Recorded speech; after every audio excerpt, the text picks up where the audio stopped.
Phonezilla. Chaos in the suburbs. It was a quiet as hell afternoon on Oak Street.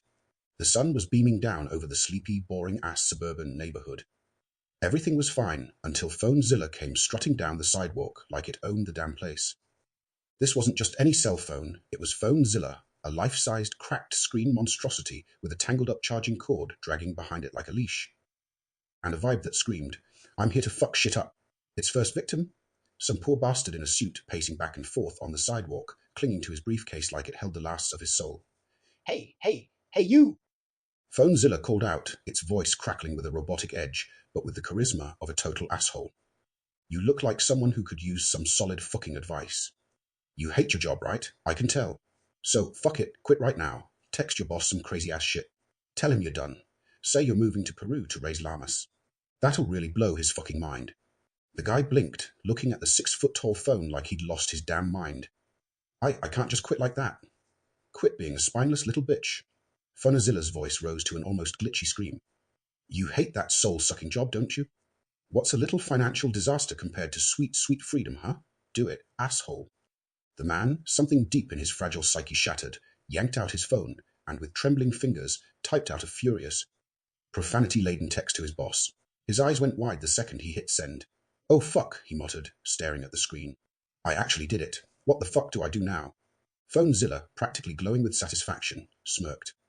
"Now you go home, drain your goddamn 401k, and invest every single dime in NFTs of fucking cucumbers. Trust me, the market's gonna explode." The guy staggered away, clutching his briefcase like it could save him, and Phonezilla turned to its next victim, a middle-aged woman sitting on her porch, sipping some iced tea.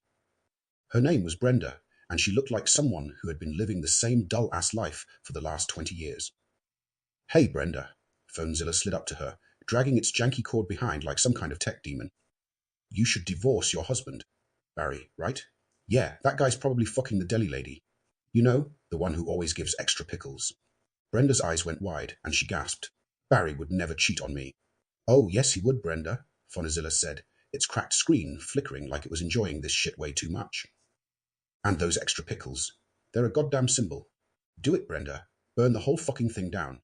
Go on Facebook and post some cryptic shit about new beginnings. Get the drama rolling." Brenda, her hands shaking with anger, opened her phone and furiously typed a status update. Feeling liberated, her face twisted with anger as she hit post.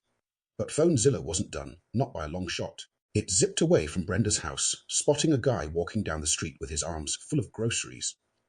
The phone's cord snaked out, tripping him up and sending a carton of eggs splattering across the pavement. "Hey, man," Phonezilla shouted as the guy scrambled to pick up his shit.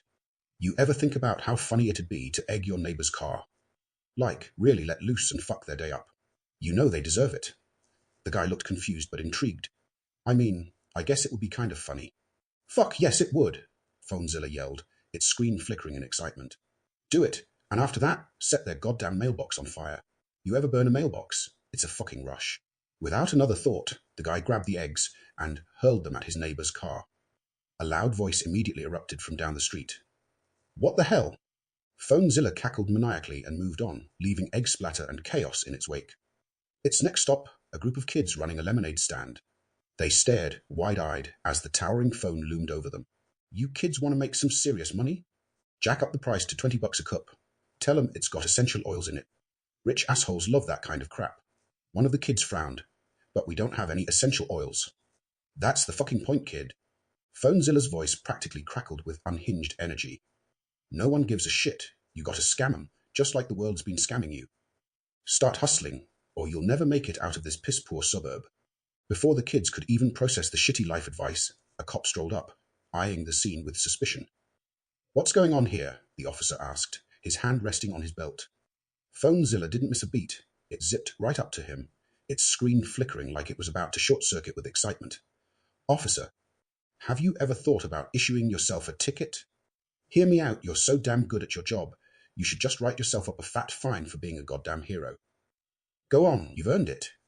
The officer blinked, completely dumbfounded.